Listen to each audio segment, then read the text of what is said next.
Roku is a pretty amazing device, and I'm sure you guys already know this, but did you know that you're actually being monitored on this device? Data is being collected and sold to third-party products. So in this video, I'm going to show you features to turn off to help protect your privacy and also to help boost performance of your Roku device. Now, this is going to work on any of the Roku devices, so go ahead and grab your remote, but before we get started, don't forget to subscribe and hit that notification bell so you don't miss out on future videos like this one. I plan on doing some more Roku videos, and I will leave a playlist down below for you guys to check out all those videos as they are being published. So with that said, let's go ahead and get started. All right, I have my home screen loaded up right here. I'm not gonna go into any particular order. However, I do wanna hit this first one. I'm gonna hit up on the up screen. We're gonna get to settings. We're gonna click the over button, and then I want to go down to privacy. It's gonna be the first one right here. This is going to obviously cover our privacy. Advertising is the first one that we wanna look, and personal ads. This is the one that is going to be collecting the data and giving you personalized ads. Now, if you like personalized ads, that is fine. But just keep in mind, they are monitoring what you're watching, what you're clicking, what you're doing on this device, so that way they can create a profile for you and give you personalized ads. To me, I don't want that, so I'm gonna go ahead and click turn mine off. Don't personalize my ads. So the next thing we wanna do is we're gonna back out of here. We're going to go to voice, and then I want to select channel microphone access, and instead of having it prompt, I set mine to never allow because I never use the microphone on the remote itself, and so I don't even want that microphone to be accessible at all. Now, if this is something you use, go ahead and leave it on, but for me, I turn this one off. Let's go ahead and back out of this one. We have got speech recognition. This one is on. I'm gonna turn that one off also because for that one, it's also storing data. It's gonna be storing your speech so that way it can process it and create a profile for you so it can recognize you better. If you find that feature helpful, go ahead and leave it on. But for me, that's not one that I want to have on because I want to clear my profile. I don't want any kind of profile presence on this device, so I'm getting rid of that one too. So let's go ahead and back out of this one, get back to our settings, and then let's just go ahead and go down the list. So the next one here, first one, we have got networking. Now, if you guys aren't familiar, I did do another video talking about Roku's tips and tricks where I go through and I talk about a lot of cool things that you can do with Roku. This is not that video. Go ahead and check that one out. I will leave it in the description so you guys can check that one out. It'll also be in the playlist too. But this one right here for networking, I'm gonna go ahead and we are going to click on bandwidth saver. So this one right here, I do have off. But if you do have monitored internet, meaning that you have some kind of internet cap where you can't go over a certain amount and it's gonna start slowing down your internet. Now, I don't have that, so I went and turned mine off. But if you do have that with your internet service provider, where there's some sort of cap, you can go ahead and turn this feature on, and that is going to help you save your bandwidth so you don't hit those caps. But for me, since I have no caps, I'm gonna go ahead and turn mine off. Going down the list here, we have got themes. Now, I've just got the standard Roku theme pack right here, but you can go through and pick a lot of cool different themes.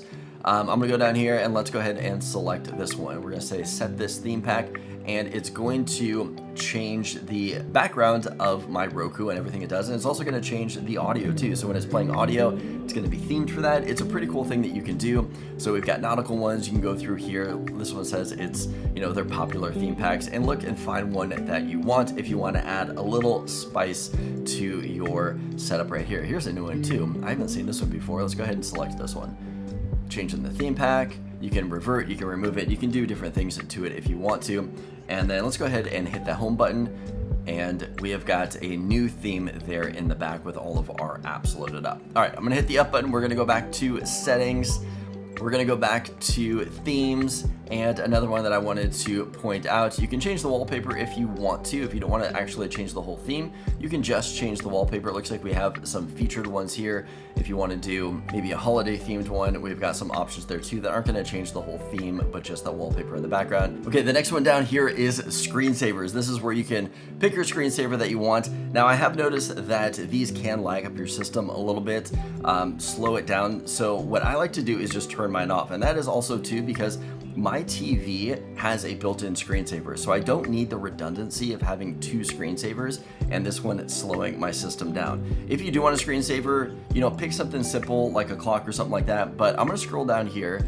on the side, and we're gonna go to screensaver start times. You can disable the screensaver, which is what I like to do, or if you do want to have it up, you have the options of adjusting your timing right there. This is gonna help prevent your screen burn-in, if you guys are familiar with that, if you have an LCD TV, where there is the potential issue of screen burn-in. So this is gonna help with that.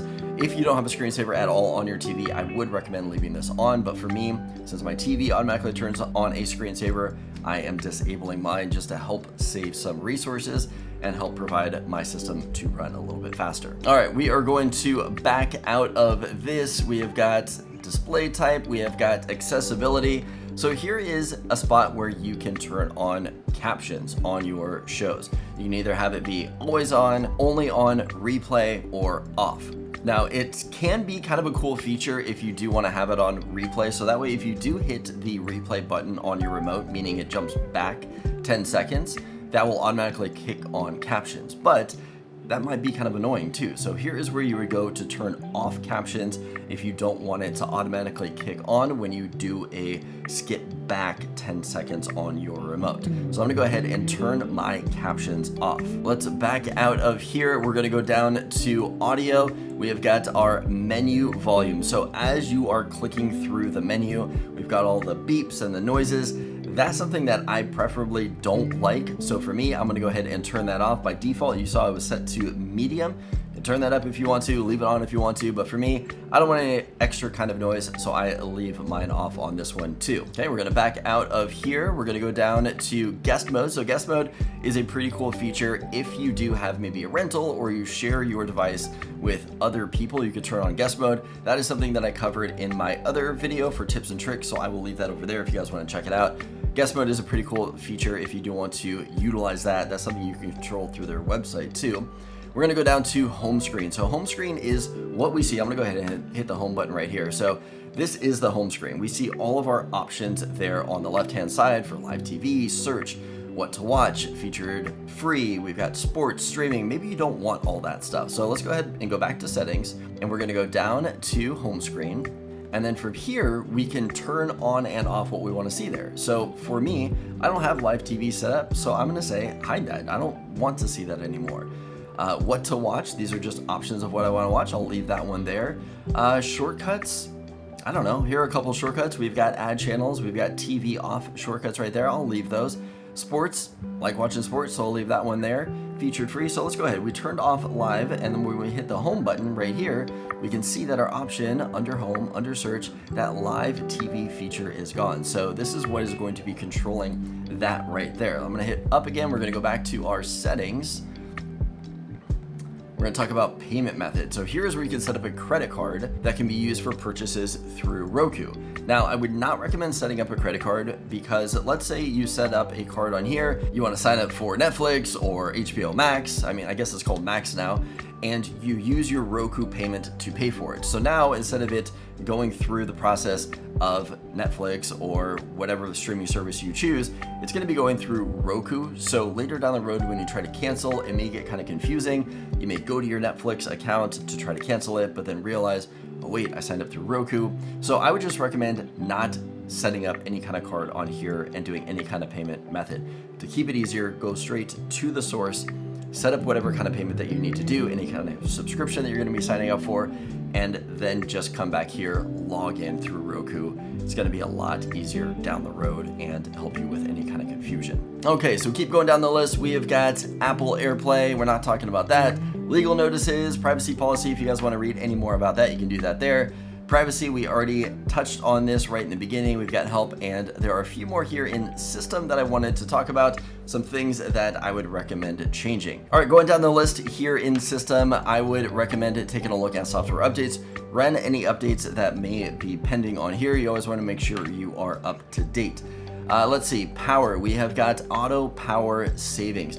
So for here, you can have your device automatically turn off after 20 minutes if it's not being used. Now, if you're watching a show, you're watching a movie, it's going to stay on. It's not going to turn off after 20 minutes of watching a show.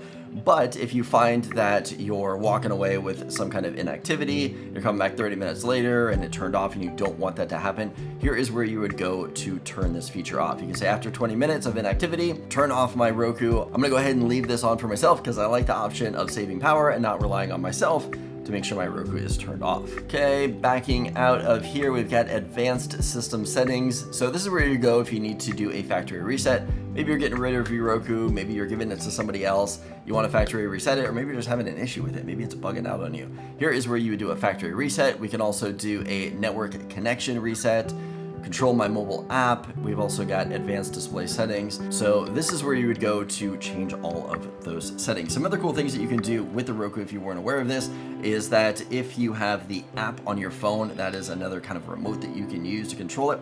And if you have an Apple Watch, you can control it through your Apple Watch too. Some pretty cool things that I had covered in the other video. Next video that I want to talk about is talking about some free apps that you can get with your Roku to really take advantage of cutting the cord from cable or just getting the best and the most out of your Roku device. So what do you guys think of this list? Let me know in the comments below. If this video is helpful, give it a thumbs up and let me know that you liked it. As always, don't forget to subscribe for more content like this, and I will see you guys in the next video.